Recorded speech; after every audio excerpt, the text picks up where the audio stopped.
menara pencawang baharu dibina perluas capaian internet di Chini.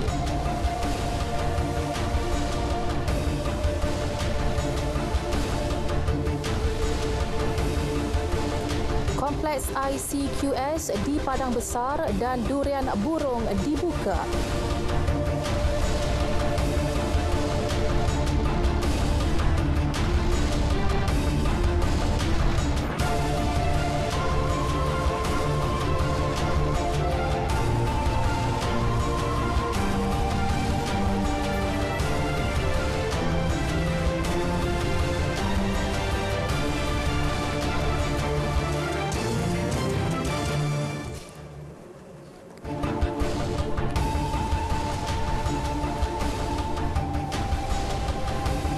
Berita wilayah 30 Jun 2020. Assalamualaikum, salam sejahtera. Saya Zehra Zamri. Norma baharu, kebiasaan baharu. Kami akan memberi anda perkembangan berita hasil laporan yang disediakan wartawan-wartawan kami di seluruh negara. Bersama rakan saya hari ini, Azam Husin.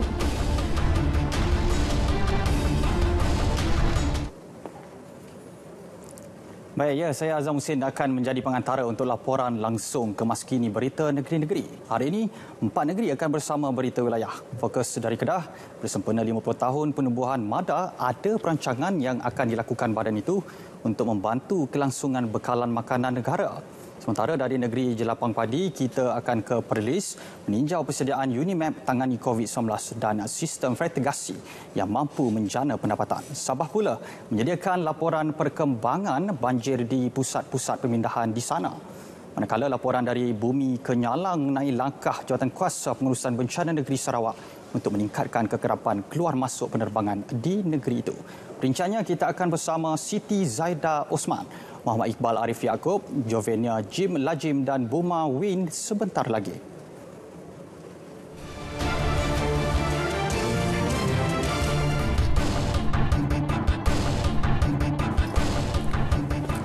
Mayat kelima mangsa bot karam di perairan Bacok Kelantan tiba di JT Kemasin pukul 2.18 petang tadi.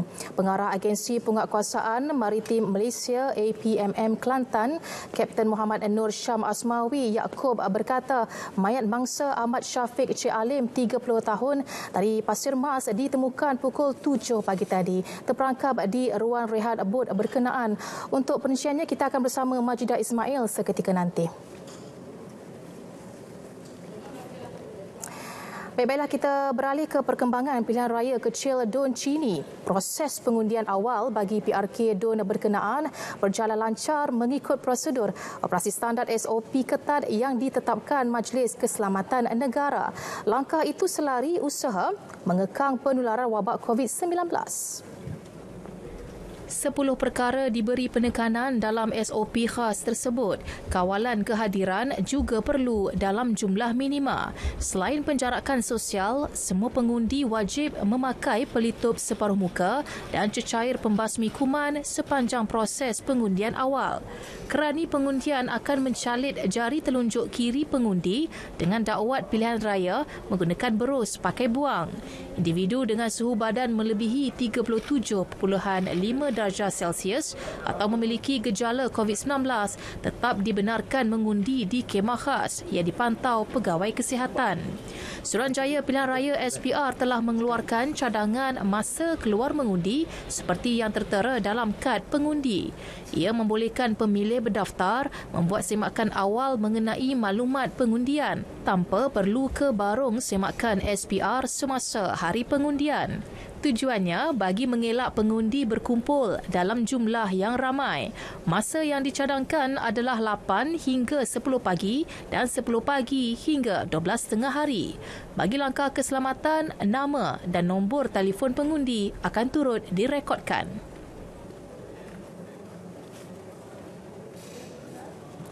10 menara pencawang baharu dengan kelajuan internet 4G bakal dibina bagi mengatasi masalah capaian internet dalam kawasan Chini. Manakala 11 lagi pencawang sedia ada akan dinaik taraf daripada internet berkelajuan 2G dan 3G kepada 4G. Menteri Komunikasi dan Multimedia Datuk Saifuddin Abdullah berkata pembinaan menara dan kerja menaik taraf itu akan dilakukan dalam kadar segera melalui perbincangan bersama syarikat pembekal perkhidmatan. Tapi untuk jangka masa panjang, kita akan membina 10 menara baru bagi kawasan Cheni. Dan 10 menara baru untuk perkhidmatan 4G dan ada 11 menara yang sedia ada akan dinaik taraf untuk perkhidmatan 4G. Juga akan dinaik taraf premis yang masih menggunakan jalur lebar lama kepada penyambungan gentian optik.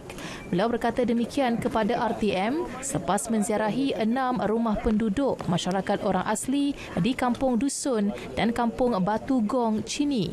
Datuk Saifuddin juga berkesempatan melihat sendiri Balai Raya Kampung Batu Gong dan Perpustakaan Desa Kampung Dusun yang akan dinaik taraf bagi penyediaan Wi-Fi kepada penduduk setempat. Sementara itu, Tok Batin Kampung Dusun Suzaimi Malik berharap kunjungan Datuk Saifuddin dapat menyelesaikan masalah Wi-Fi di perpustakaan itu bagi kemudahan 802 penduduk di kampung terbabit. Sebelum ni perpustakaan tu memang ada Wi-Fi, tapi apabila kontrak yang tamat dah tak disambung semula. Jadi kami tadi mengharapkanlah menteri yang dipertanggungjawabkan untuk menyelesaikan masalah ini.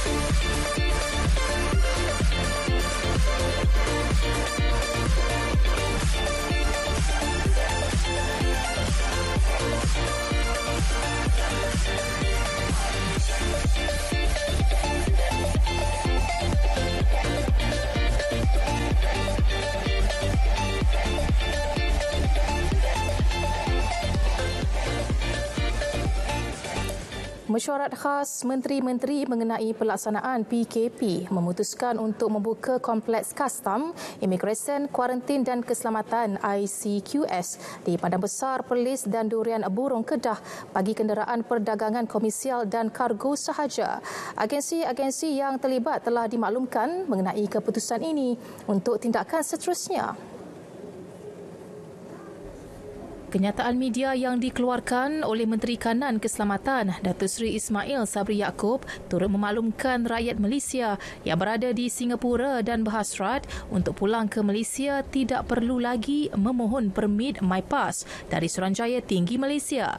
Pada masa sama, seramai 456 rakyat Malaysia telah pulang ke tanah air semalam melalui lapangan terbang antarabangsa KL, KLIA dan KLIA 2 dari Indonesia, Singapura, Mesir, Qatar serta Belanda.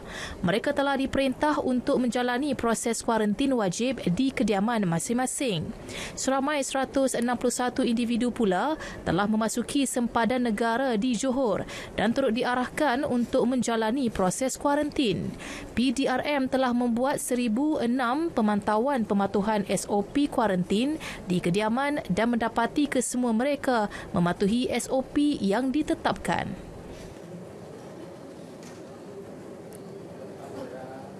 Pengumuman kerajaan awal Jun lalu berkenaan pembukaan Taman Didikan Kanak-Kanak Tadika di seluruh negara esok disambut baik para guru Taman Asuhan Kanak-Kanak Taska dan Tadika di Labuan.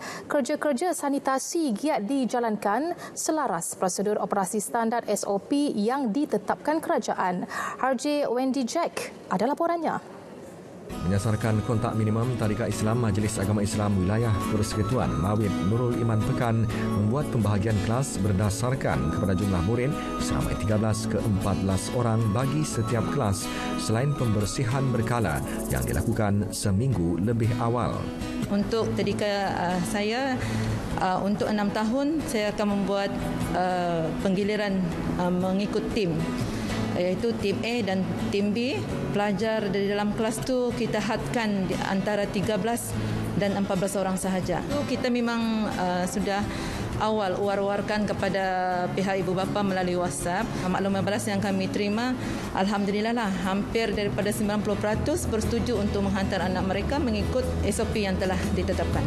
Sementara itu, Pegawai Jabatan Kemajuan Masyarakat Kemas Labuan, Gilbert Julian berkata, walaupun berdasarkan tinjauan awal pihaknya, lebih ramai tidak bersedia untuk menghantar anak-anak ke sekolah, namun pihaknya proaktif mengadakan taklimat berkenaan pelaksanaan SOP kepada ibu bapa dengan kerjasama Jabatan Kesihatan Labuan.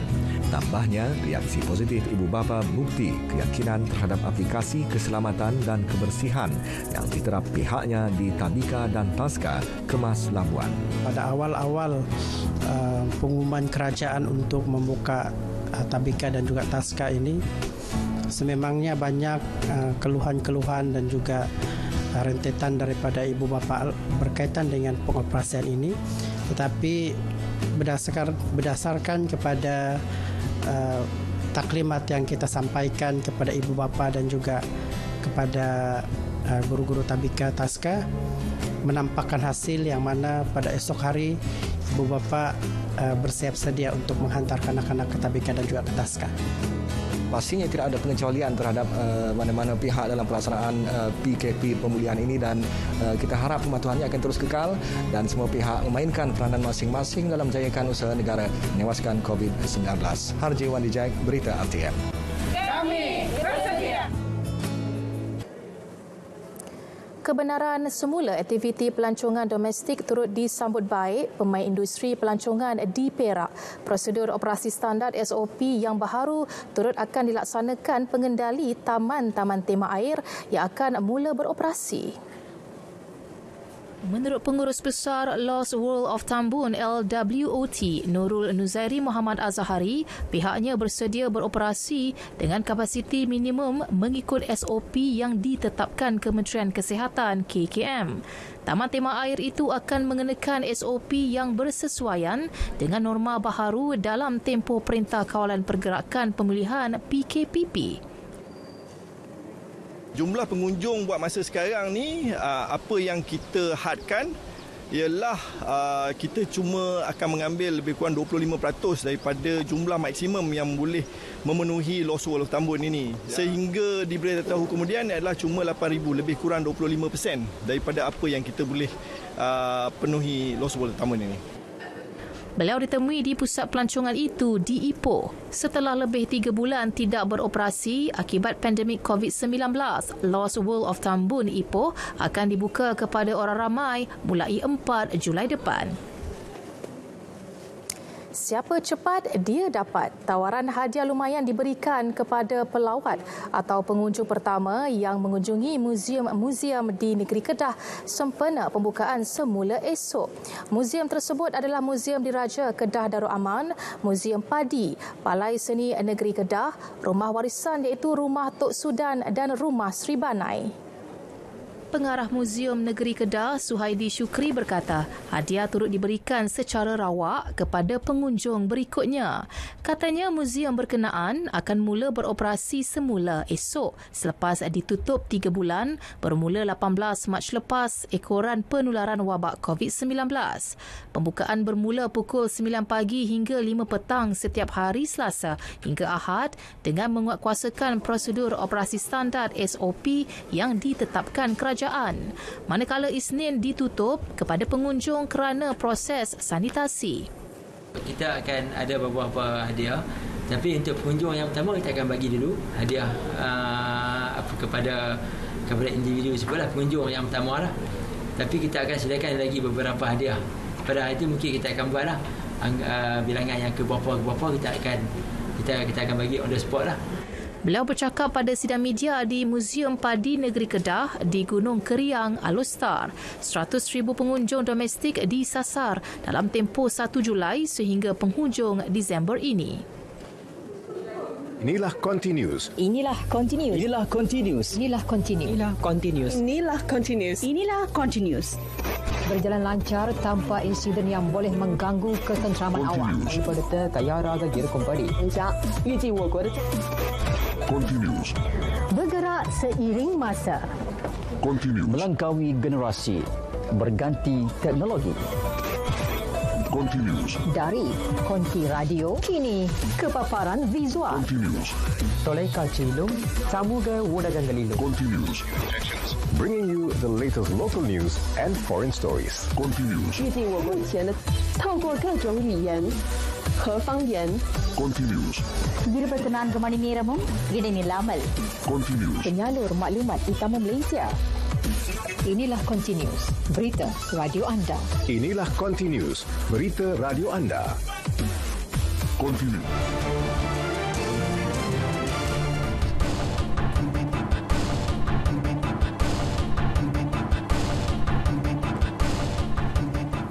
Baik, bagi makluman cuaca semasa, kita bersama Pegawai Jabatan Meteorologi. Silakan, Azira Samsudin. Assalamualaikum dan salam sejahtera. Menerusi paparan imej satelit semasa, dapat diperhatikan kelompok awan aktif yang membawa hujan berseterbuk petir kini sedang tertumpu di kawasan perairan Selat Melaka Utara, Kondor Reef North Palawan serta di kawasan perairan negeri Johor, termasuk di bahagian Miri, Bintulu dan Kapit negeri Sarawak. Diramalkan keadaan ini berpotensi untuk berlanjutan sehingga ke awal malam nanti. Di Semenanjung Malaysia, imej radar terkini menunjukkan hujan berseterbuk petir di 1-2 tempat kini sedang berlaku di barat negeri Johor, negeri Selangor, termasuk di kawasan pedalaman negeri Kedah dan juga negeri Perak. Diramalkan menjelang lewat petang nanti, hujan berseterbuk petir di 1-2 tempat akan tertumpu di sekitar kawasan pedalaman Semenanjung, melibatkan pedalaman negeri Kedah sehingga ke negeri Sembilan, termasuk di kawasan pedalaman negeri Kelantan, Terengganu, Pahang, serta di bahagian tengah dan timur negeri Johor. Di negeri Sabah dan Sarawak, hujan berseterbuk petir di 1-2 tempat kini sedang berlaku di hampir kesemua bahagian di kedua-dua negeri berkenaan dan diramalkan keadaan ini berpotensi untuk berlanjutan sehingga ke awal malam nanti. Sekian sahaja info cuaca pada petang ini. Untuk maklumat cuaca yang terkini, anda boleh layari laman sesawang kami di www.met.gov.my. Saya Azira Samsudin. Assalamualaikum. Baik, terima kasih Azirah dari Met Malaysia. Ini pula perkembangan banjir di Johor. Bilangan penduduk terjejas semakin berkurang. Sehingga kini, 39 penduduk dari 11 keluarga masih ditempatkan di 2 pusat pemindahan sementara PPS di Muar. Esko Kesihatan dan Alam Sekitar Arvidya Nandan berkata kawasan yang terjejas ialah Kampung Sungai Sarang Buaya dan Kampung Seri Menanti. SK Orang Kaya Ali menempatkan 29 penduduk dari 7 keluarga, manakala SK Seri Menanti 4 keluarga dengan 10 penduduk.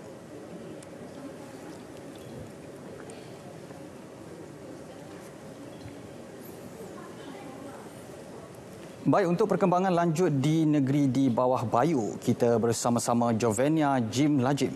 Silakan Jovenia.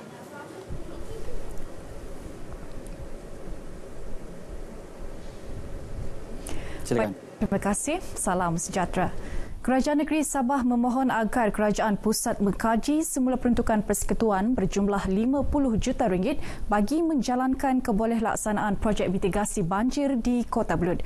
Peruntukan itu wajar digunakan untuk melaksanakan projek berkenaan. Bercakap kepada pemberita selepas meninjau keadaan banjir dan penduduk terjejas di Kota Belud, Ketua Menteri Datuk Muhammad Syafiee menjelaskan berdasarkan perkembangan semasa, kajian kebolehkelaksanaan itu sudah tidak perlu memandangkan kejadian banjir di daerah ini antara lain disebabkan oleh sungai yang cetek. Dalam pada itu, Datuk Muhammad Syafiee juga mahu kerja-kerja penyelenggaraan longkang dan parit di Kota Belud dilaksanakan secara lebih efisien. Ia penting untuk melancarkan aliran air sekaligus mengurangkan risiko banjir setiap kali hujan lebat melanda secara berterusan. Daerah Kota Belud merupakan antara 11 daerah di Sabah yang terjejas akibat banjir sejak malam Sabtu lalu berikutan hujan lebat yang berterusan. Jabatan Bomba dan Penyelamat Malaysia JBPM Sabah bersiap siaga menghadapi musim monsun Timur Laut sejak Mac lalu. Penolong Pengarah Bahagian Operasi JBPM Sabah Pegawai Kanan Bomba 1 Misran Bisara berkata, persediaan dibuat sejurus mendapat makluman Jabatan Meteorologi Malaysia yang menjangkakan negeri ini menerima tiupan angin dan hujan lebat yang berpotensi mengakibatkan banjir besar seperti yang dihadapi 11 daerah sejak Sabtu lalu. Kita telah menggerakkan ataupun mengarahkan semua balai dan zon untuk bersedia menghadapi monsun timur laut daripada bulan 3 lagi. Tetapi pada bulan Jun ini baru berlaku banjir. Dan banjir kali ini di pantai barat. Dan tidak mustahil kalau dia berlaku di pantai timur, terutama di kawasan Tawau. Menurut Misran, pihaknya juga telah mengambil langkah berjaga-jaga dalam menghadapi sebarang kemungkinan dengan membuat penyelenggaraan peralatan dan kenderaan. Pada masa sama, balai bomba di kawasan berisiko banjir telah diarah beroperasi 24 jam berbanding 12 jam pada hari biasa. Seramai 409 pendatang asing tanpa izin parti warga negara Indonesia dihantar pulang oleh Majlis Keselamatan Negara MKN Sabah melalui jalan laut dari Pelabuhan Tawau ke Nunukan, Indonesia hari ini. Pengarah MKN Sabah Sharifah Siti Salihah Habib Yusof dalam satu kenyataan menjelaskan kejayaan penghantaran pulang ini hasil kerjasama baik kerajaan Indonesia seperti mana dalam siri-siri penghantaran pulang terdahulu. Katanya, penghantaran pulang hari ini merupakan siri ke-19 melalui laut bagi tahun 2020 melibatkan parti Indonesia. Selain itu, pengusiran 11 parti warga negara Pakistan, China dan Sri Lanka dijalankan melalui udara yang dikendalikan Jabatan Imigresen Negeri Sabah. Sehingga kini seramai 4,355 parti dihantar pulang ke negara asal bagi tahun 2020. Justru Sharifah mengingatkan masyarakat khususnya majikan agar tidak melindungi dan menggaji parti. Prasekolah di Sabah telah membuat persiapan rapi untuk pembukaan semula esok selepas lebih 4 bulan ditutup susulan Perintah Kawalan Pergerakan PKP bagi membendung penularan pandemik COVID-19 sejak 18 Mac lalu. Persediaan itu bagi memastikan operasi mematuhi garis panduan pengurusan pembukaan semula sekolah yang ditetapkan pihak berkuasa. Antara sekolah yang telah membuat persediaan rapi ialah Sekolah Kebangsaan SK Sembulan. Kita telah patuhi di mana kita mengadakan gotong royong, menyiapkan kelas untuk persiapan tersebut di mana kita telah membuat persiapan di mana pertama sekali iaitu penjarakan. Kita menyediakan semua peralatan-peralatan yang diperlukan. Sabaria berkata, taklimat dan makluman persiapan juga diberikan kepada guru-guru dan ibu bapa. Katanya proses nyakuman akan dilakukan di setiap kelas selepas selesai sesi pembelajaran. Beberapa guru dan pembantu pengurusan murid ditugaskan untuk menyambut ketibaan murid, mengimbas suhu badan dan memberi taklimat. Turut disediakan bilik isolasi untuk kegunaan jika perlu. Justru ibu bapa diminta memberi kerjasama kepada pihak sekolah bagi memastikan proses pembelajaran dan pengajaran berjalan lancar serta tidak perlu risau mengenai keselamatan anak masing-masing. Sebanyak 29 buah sekolah dalam kawasan Parlimen Kimanis menerima bantuan bagi mencegah jangkitan pandemik COVID-19. Bantuan berupa pelitup separuh muka, cecair pembasmi kuman dan alat pengimbas suhu badan untuk kegunaan para pelajar dan warga sekolah disampaikan di Dewan Terbuka SK Pengiran Jaya Pimping, Membakut. Penyampaian bantuan ini melibatkan 17 sekolah rendah, 3 sekolah menengah, 7 sekolah agama negeri dan masing-masing sebuah sekolah integrasi dan sekolah madrasah tahfiz.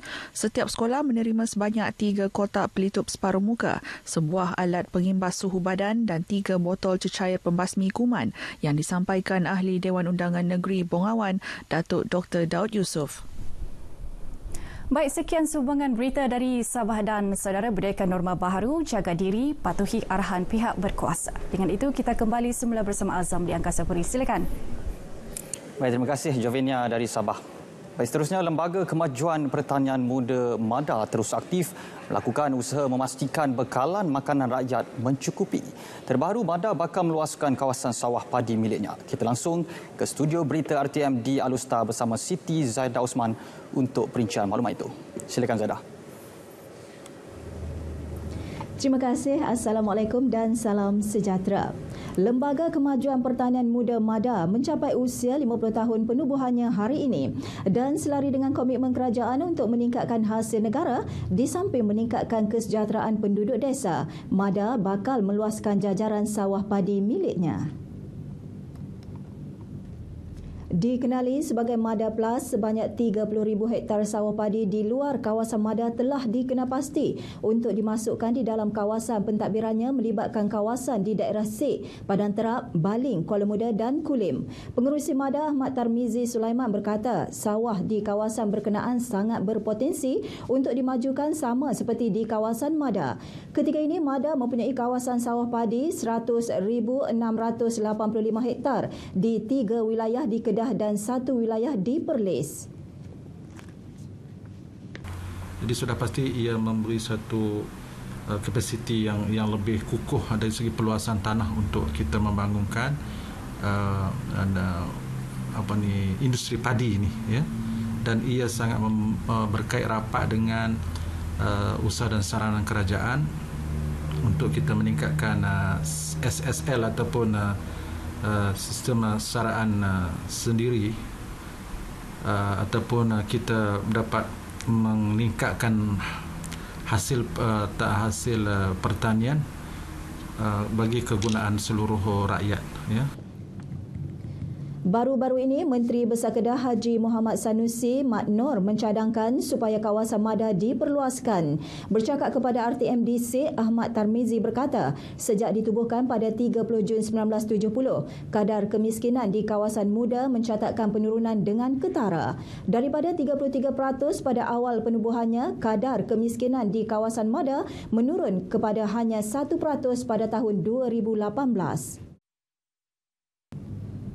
Kolej Kedah di bawah kendalian Lembaga Kemajuan Wilayah Kedah Kedah akan menerima kemasukan semula pelajar pada 12 Julai ini melibatkan 127 pelajar, manakala baki 170 pelajar akan meneruskan pengajian pada awal Januari depan.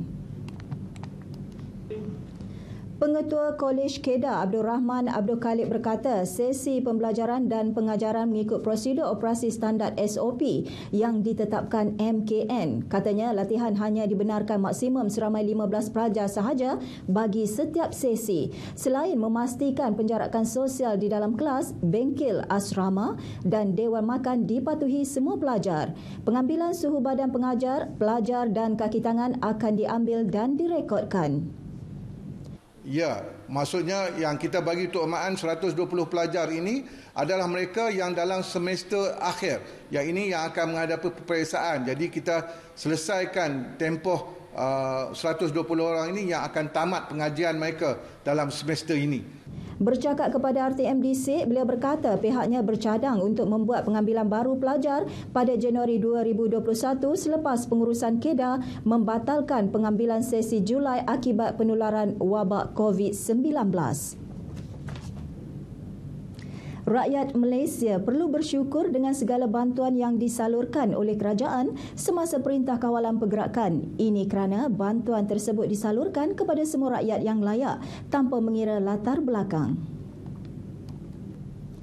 Pengarah Institut Kajian Indonesia, Thailand, Singapura, Universiti Utara Malaysia UUM, Dr. Kamarul Azman Khamis berkata, rakyat Malaysia amat beruntung kerana kebajikan dan keperluan mereka sentiasa diberi perhatian oleh kerajaan.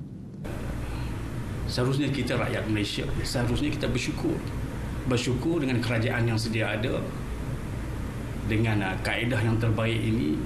Kalau kita buat perbandingan dengan negara-negara jiran kita dan negara-negara yang lain, belum ada lagi kaedah yang terbaik seperti ini yang dibuat oleh kerajaan di dalam membantu rakyat, di dalam membantu masyarakat. Alhamdulillah, kalau kita kerajaan yang sedia ini kita berikan peluang dan sebagainya, berterusan dan sebagainya, insya-Allah saya harap COVID-19 ini akan dapat kita bantas dengan sebaik mungkin.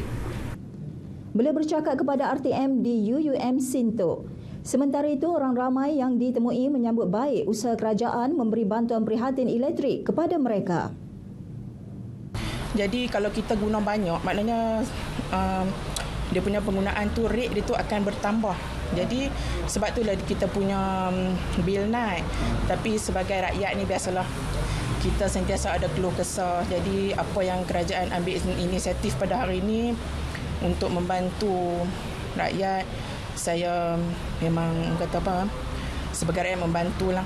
Apa yang kita tengok ini adalah sebenarnya kerajaan yang mendengar suara rakyat.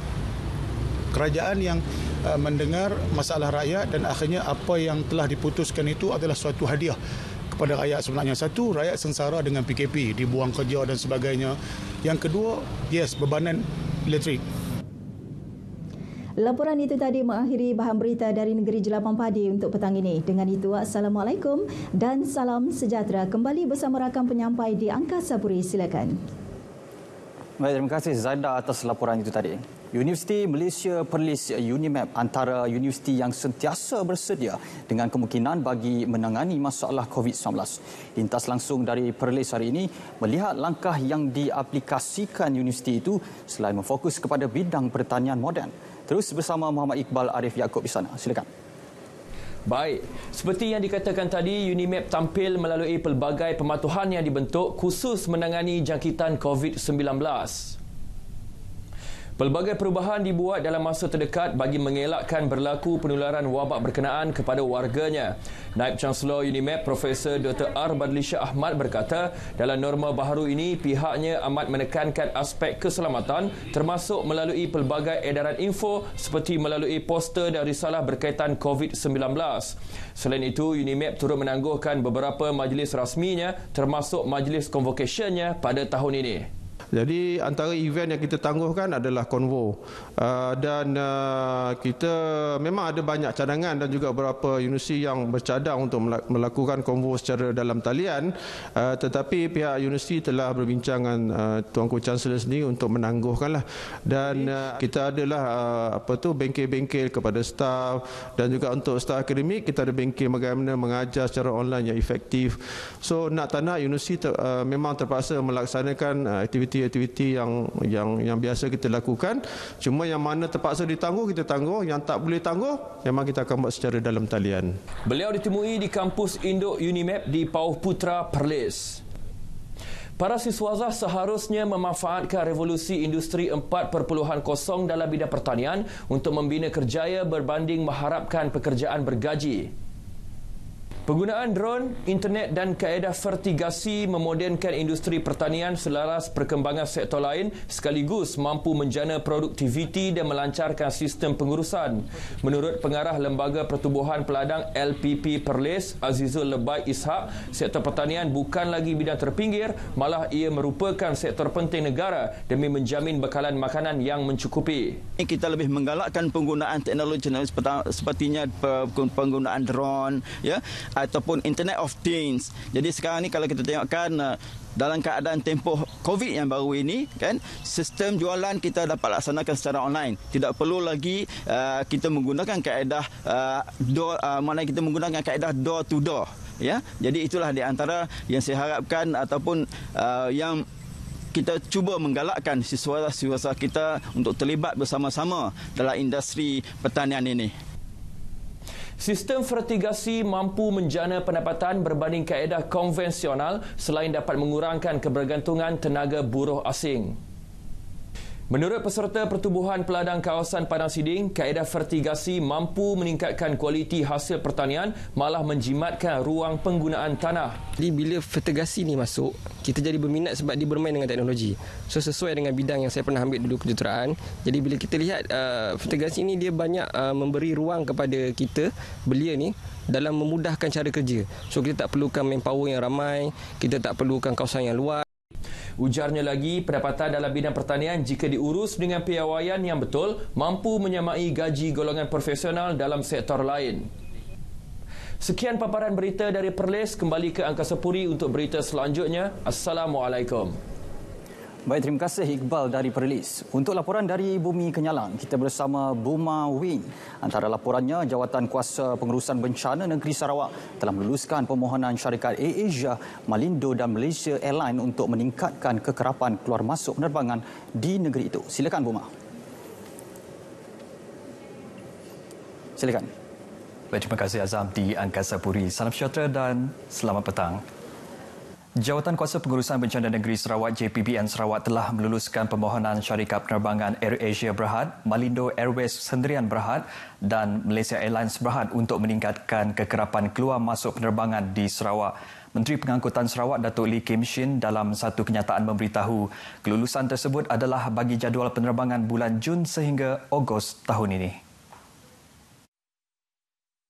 Jelasnya, keputusan tersebut telah dibuat pada 15 Jun lalu setelah mengambil kira keadaan pandemik COVID-19 di Sarawak yang semakin pulih dan keperluan untuk merangsang semula pembangunan ekonomi khususnya dalam sektor pelancongan selain memudahkan pergerakan urusan perniagaan. Justru bermula 5 Jun lalu, sebanyak 115 penerbangan telah dijadualkan setiap minggu khususnya bagi penerbangan yang menghubungkan Sarawak dengan Kuala Lumpur, Kota Kinabalu, Johor Bahru, Pulau Pinang dan Kota Baru. Ini termasuk penerbangan sekali seminggu dari Kuching ke Singapura melalui syarikat penerbangan Scoot dan 7 penerbangan dari Miri ke wilayah Persekutuan Labuan melalui Maswing. Pada bulan Julai dan Ogos, Malindo Air dan syarikat penerbangan Scoot dijangka menambah kekerapan penerbangan mereka, manakala AirAsia akan menyaksi pertambahan penerbangan yang lebih mendadak termasuk penerbangan ke Singapura. Walaupun penambahan jumlah penerbangan telah diluluskan, kerajaan negeri menggesa agar syarikat-syarikat penerbangan dan para penumpang mematuhi prosedur operasi standard SOP yang ditetapkan bagi mengelak penularan COVID-19. Menjelang pembukaan semula prasekolah dan tabika esok, warga pendidik dan pengasuhnya sibuk melakukan persediaan akhir bagi memastikan premis berkenaan mematuhi prosedur operasi standard SOP yang ditetapkan. Tinjauan RTM di Tabika Jabatan Kemajuan Masyarakat Kemas Pintar Stream Kuching mendapati tabika tersebut telah melakukan persediaan antaranya penjarakan kerusi dan meja serta penyediaan sabun pencuci tangan. Menurut tenaga pengajar di tabika ini, Fifi Rafina Muhammad Julaihi, segala persiapan telah dibuat awal bersama 11 lagi tenaga pengajar lain pada 10 Jun yang lalu. Ini termasuk mengedarkan borang kaji selidik kepada ibu bapa berkaitan persetujuan menghantar anak-anak mereka ke sekolah. Jelasnya lagi, dengan kerjasama pihak bomba dan penyelamat, tabika tersebut juga telah disanitasi bagi memastikan kebersihan sekolah berada pada tahap maksimum. Dalam pada itu, dengan jumlah kanak-kanak seramai 99 orang, kelas akan dibahagi kepada 2 sesi iaitu sesi pagi dan petang dengan memaksimumkan 11 orang untuk setiap kelas. Jadi kami akan bagi kepada 2 kumpulan A dan juga kumpulan B. Kumpulan A akan bersekolah 3 hari pada minggu ini dan kumpulan B akan seterusnya pada minggu hadapan. Ibu bapa juga diberikan panduan SOP agar dapat memberi gambaran awal kepada anak-anak mereka sebelum menghadapi kebiasaan baharu tersebut. Beliau berharap ibu bapa, anak-anak serta guru-guru dapat menyesuaikan diri dengan SOP yang telah ditetapkan demi keselamatan bukan sahaja untuk diri sendiri, bahkan untuk masyarakat secara amnya. Sementara itu, Jabatan Kemajuan Masyarakat Kemas akan membuka semula 1,462 tabika dan 87 taska seliaannya mulai esok. Timbalan Pengarah Unit Pendidikan Awal Kanak-Kanak Kemas Sarawak, Annie Liao memberitahu ia melibatkan sejumlah 18,862 kanak-kanak untuk tadika dan 1,196 kanak-kanak di taska. Daripada jumlah tersebut, sebanyak 8,661 persetujuan diterima daripada ibu bapa untuk menghantar anak-anak mereka bermula esok. Menurut Annie, pembukaan semula tabika itu akan dibuka secara berperingkat, iaitu 554 buah dibuka esok, manakala 467 buah lagi akan beroperasi pada 15 Julai.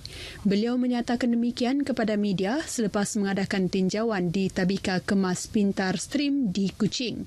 Jelasnya, kesemua tenaga pengajar dan pengasuh sudah membuat persiapan rapi dan beliau berpuas hati dengan penglibatan aktif mereka di dalam persediaan pembukaan premis berkenaan.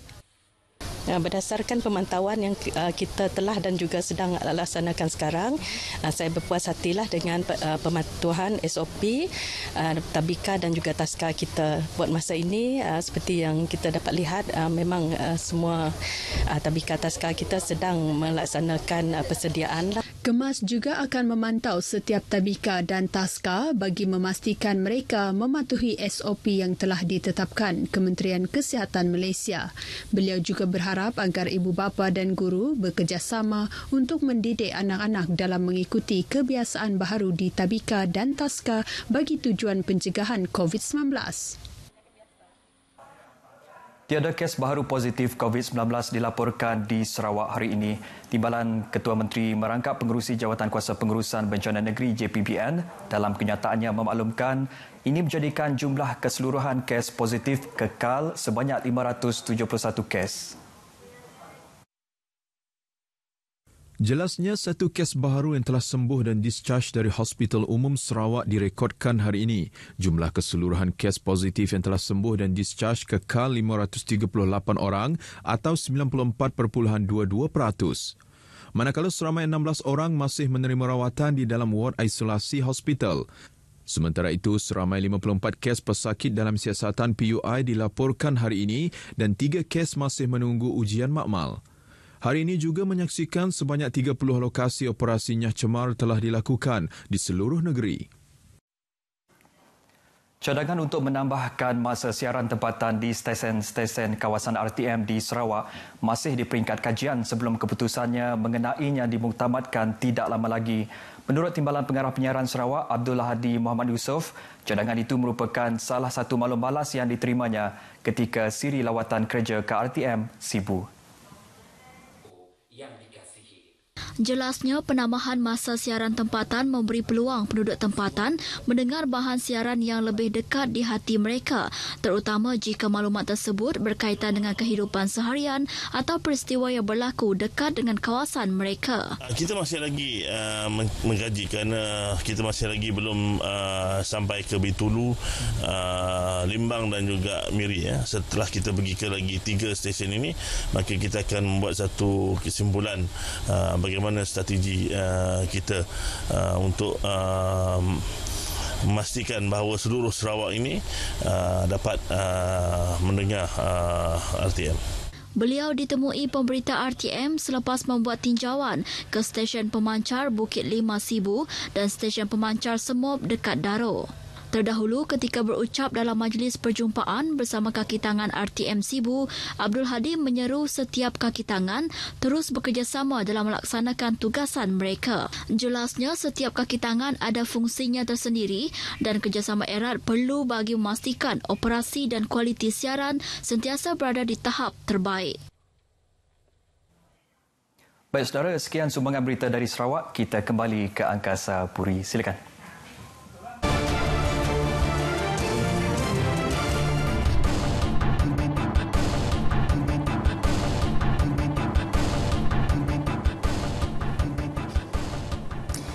Saudara, mayat kelima mangsa bot karam di perairan Bacuk, Kelantan tiba di JT Kemasin pukul 2.18 petang tadi. Pengarah Agensi Penguatkuasaan Maritim Malaysia APMM Kelantan, Kapten Muhammad Nur Syam Asmawi Yaakob berkata mayat mangsa Ahmad Syafiq Cik Alim, 30 tahun dari Pasir Mas ditemui jam 7 pagi selepas terperangkap di ruang rehat bot di dalam bot berkenaan.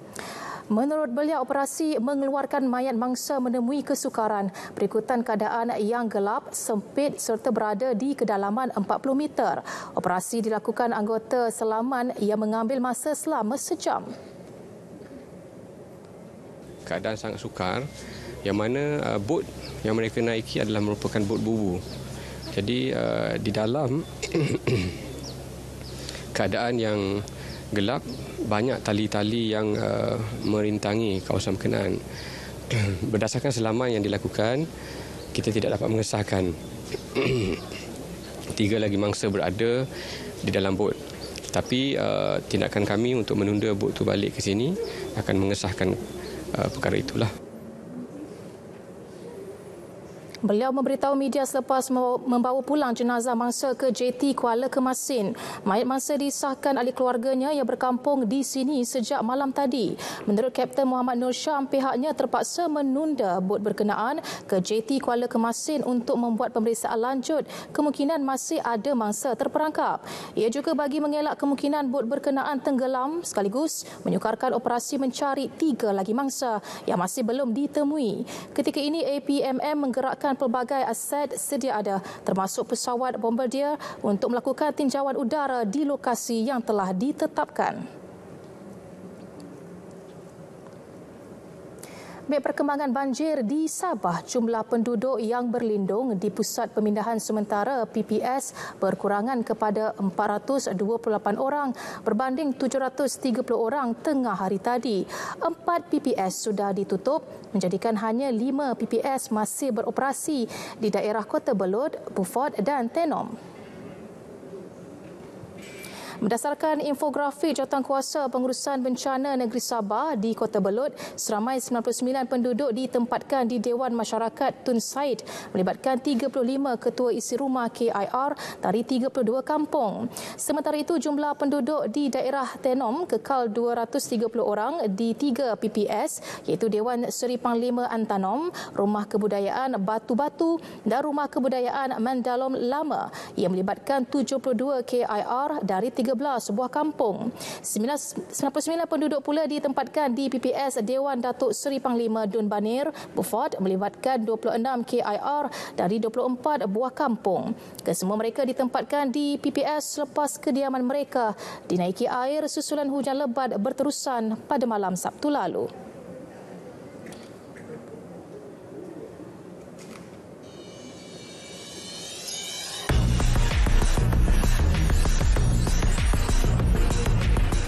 Kami ada di seluruh negara. Berkongsi cerita, membawa suara rakyat. Kami ambil tahu, kami ketengahkan. Laporan harian, lintas langsung, semasa dan paling dipercayai. Berita wilayah, medium aspirasi masyarakat. Malaysia kekal berada di hadapan beberapa negara Asia lain seperti Thailand, China, Vietnam dan Indonesia bagi produktiviti tenaga buruh perseorangan. Menurut Menteri Perdagangan Antarabangsa dan Industri Datuk Seri Muhammad Azmin Ali, Malaysia merekodkan pertumbuhan produktiviti buruh 2.1% kepada hampir RM94,000 pada 2019 berbanding lebih RM92,000 pada tahun sebelumnya. Memetik laporan produktiviti kebangsaan 2020 yang dilancarkan secara dalam talian, beliau berkata pertumbuhan itu menyumbang kepada keluaran dalam negara kasar KDNK sebanyak 4.3% pada tahun lalu. Nevertheless, we should not be complacent as we are still behind South Korea and Japan, while China and Vietnam have constantly recorded rapid and consistent productivity growth. We therefore need to intensify efforts to sustain our competitive edge and to continuously enhance our productivity. Justru Datuk Seri Muhammad Azmin menyeru peniaga dan pekerja untuk menitik beratkan aplikasi teknologi dan digitalisasi bagi menghadapi cabaran semasa. Bagi mengurangkan kebergantungan kepada pekerja asing, beliau turut menyeru tenaga kerja tempatan untuk menambah dan mengukuhkan kemahiran yang ada.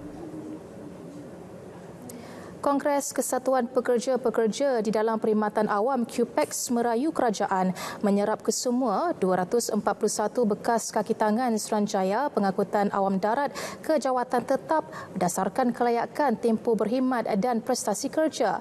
Presiden QPEX Adnan Mat berkata, sejak pembubaran SPAD pada Mei 2018, kesemua bekas pekerja agensi itu telah ditempatkan secara kontrak di Jabatan Pengangkutan Jalan. Dalam pertemuan bersama wakil pekerja tersebut, beliau berkata kesemua kaki tangan SPAD itu masih lagi tidak menerima sebarang maklumat daripada kerajaan berkaitan status kontrak mereka yang akan tamat pada hujung tahun ini. Kita telah membuat ketetapan untuk memohon kepada kerajaan yang pertamanya supaya meneruskan perkhidmatan mereka dan janganlah diberhentikan pada ketika negara masih lagi dalam pasca pemulihan COVID-19 ini. Yang keduanya, janganlah mereka ini ditamatkan perkhidmatan mereka menjelang Disember 2020. Dan hendaklah mereka ini terus diberi peluang untuk berkhidmat di Jabatan Pengangkutan Jalan walaupun bertaraf kontrak, tetapi janganlah ditamat. Hendaklah mereka ini terus diberi peluang sehinggalah wujud jawatan tetap kepada mereka ini. Ketika bercakap dalam sidang media di Ibu Negara, beliau yakin kebajikan penjawat awam tetap menjadi keutamaan kerajaan khususnya dalam mendepani pandemik COVID-19. Saudara, pulau-pulau peranginan di Terengganu menjadi tumpuan pelancong tempatan, tidak terkecuali Pulau Kapas. Pulau tersebut menjanjikan percutian berkelas mewah dengan harga yang berpatutan. Laporannya bersama Norazila Matsani. Memiliki pantai cantik dengan pasir putih bak kapas dan air jernih biru kehijauan menjadi pakej lengkap menarik pengunjung untuk bertandang. Menariknya, keindahan Pulau Kapas masih terjaga selain bersifat lebih privasi sekaligus menjanjikan ketenangan semula jadi buat pengunjung. So since dah back to normal balik, so pulau ni bagi saya lebih tenang dan suasana di Pulau Kapas ni agak beza dengan compare dengan pulau-pulau lain yang dah komersial tu. Right, macam sini tak transport, public transport tak banyak ada kan, melainkan ni je. So kat sana tu lebih kepada ketenangan yang kita cari sebelum ni. Kita rakyat dalam 2 hari macam tu. So pulau ni dekat je. So dalam 15 minit kot dah sampai. Kalau kita nak balik pun cepatlah. Actually kita just short trip je sebenarnya. Just nak keluar daripada kawasan. Dah lama sangat kena PKP. Bagi pengusaha pemain industri pula, mereka menyifatkan kehadiran pelancong ke pulau berkenaan dalam tempoh PKPP amat luar biasa dengan mengamalkan SOP yang ditetapkan. Biasa dia orang pergi day trip snorkeling ni, setiap kali dia orang balik, kita akan cuci dengan Dettol semua sebelum orang lain pula sewa. Jadi kita ikut betul-betul SOP lah. Saya pun agak hairan. Walaupun bukan cuti sekolah, walaupun hari biasa macam ni pun boleh tengok customer datang ramai dan booking pun agak memuaskan. Pendaftaran kita mewajibkan guest untuk scan aplikasi MySejahtera. Kemudian untuk di JT kita hanya benarkan 10 orang dalam satu masa untuk ke JT. Pegawai Daerah Marang Tun Ahmad Faisal Tun Abdul Razak memaklumkan hampir 1,000 pengunjung direkodkan pada hujung minggu sejak PKPP dikuatkuasakan. InsyaAllah bilangan ini akan terus meningkat, terutamanya apabila kita memperkenalkan dan menggabungkan Pulau Kapas ini dengan produk-produk lain di Marang. Malah kerajaan negeri mengambil pendekatan dengan melancarkan buku SOP pelancongan sebagai panduan kepada pelancong semasa menjalankan aktiviti. Menggambarkan bahawa sektor pelancongan di negeri Terengganu ini hampir pulih lah. Pemilihan pengunjung ini kalau kita tengok di pulau-pulau tu sekarang ni agak tinggi lah berbanding dengan mainland ini. Pantai cantik, pengunjung tertarik, pulau indah, percutian mewah. Norazila Muhammad Sani melaporkan untuk berita RTM.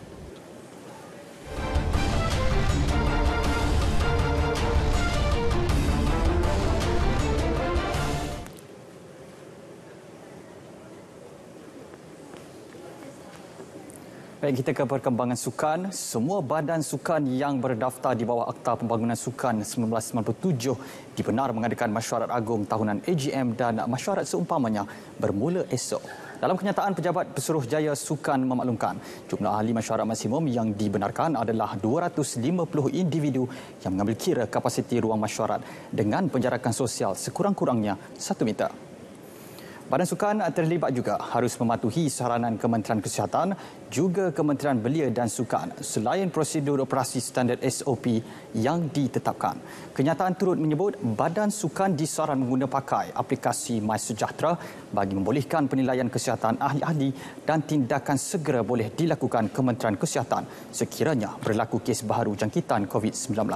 Menteri Kanan Keselamatan Datuk Seri Ismail Sabri Yaakob sebelum ini memaklumkan kerajaan membenarkan penganjuran mesyuarat, seminar, bengkel, kursus, latihan dan persidangan oleh pihak kementerian dan agensi kerajaan serta swasta tertakluk kepada SOP yang ditetapkan.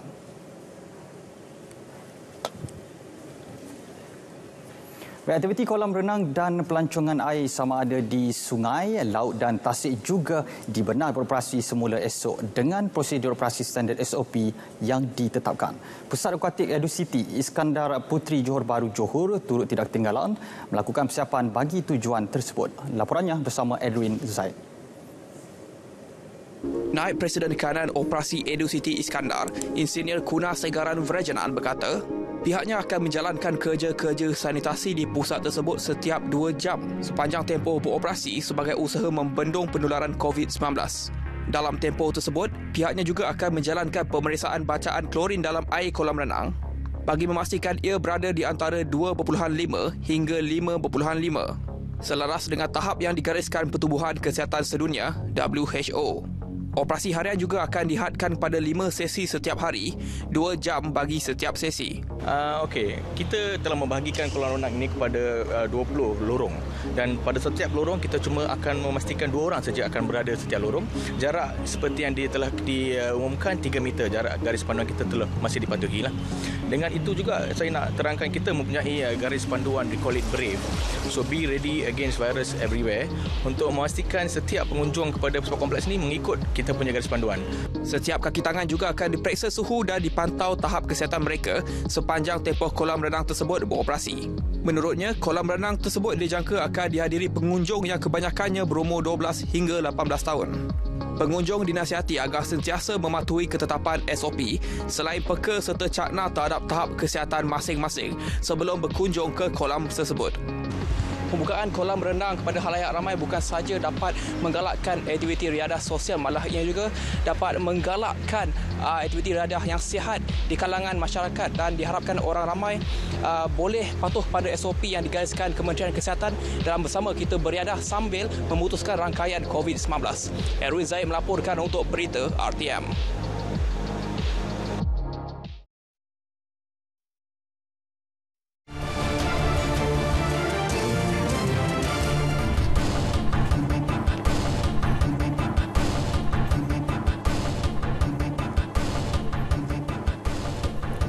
Okey, baik Zara, saya ada satu soalan nak tanya. Okey. Kalaulah dibagi pilihan sama ada untuk menanam pokok bunga ataupun pokok buah-buahan, mana satu yang Zara pilih? Ke Zara tak pernah tanam pokok langsung? Tak. Kalau saya pilih pokok yang ditanam di hati saya. Tak. Gerah je Azhar. Okay. Sebenarnya Zara suka pokok lah. Pokok ditanam pokok buah-buahan sebab kita nak nikmati hasilnya. Ya, betul. Dan kebiasaannya kalau kita tengok orang akan tanam pokok yang biasa sajalah buah-buahan ni kan. Tapi di Sarawak ada seorang suri rumah ni dia tanam pokok avokado. Dan kabarnya pokok berkenaan kini berbuah lebat dan menjadi salah satu sumber rezeki Halimah Tahir. Dan sebab itu jugalah wartawan Abdul Hadi Syamsawi sanggup bertemu Halimah di Kampung Rajang, Pelawai. Saksikan. Kisah avokado Halimah tular di media sosial baru-baru ini selepas adun Kuala Rajang, Datu Len Talib Saleh memuat naik buah avokado itu ke laman Facebook beliau. Berbeza dengan avokado yang biasa ditemui di pasar raya tempatan yang bersaiz kecil, avokado yang ditanam beliau bersaiz besar sehingga mencecah berat lebih 1 kilogram sebiji. Bercerita mengenai pokok itu, Halimah memberitahu benih asal diperoleh hasil pemberian kawannya yang membawa buah itu dari Indonesia. Dia bagi dengan saya buah itu 3 biji. Lepas tu saya makanlah buah tu, sedap juga. Saya tanam 5 tahun saya tanam terus dia berbuah. Kini, setiap kali pokok avokado berbuah, ia akan menjadi satu pendapatan tambahan buat keluarganya kerana mendapat permintaan tinggi daripada penduduk sekitar.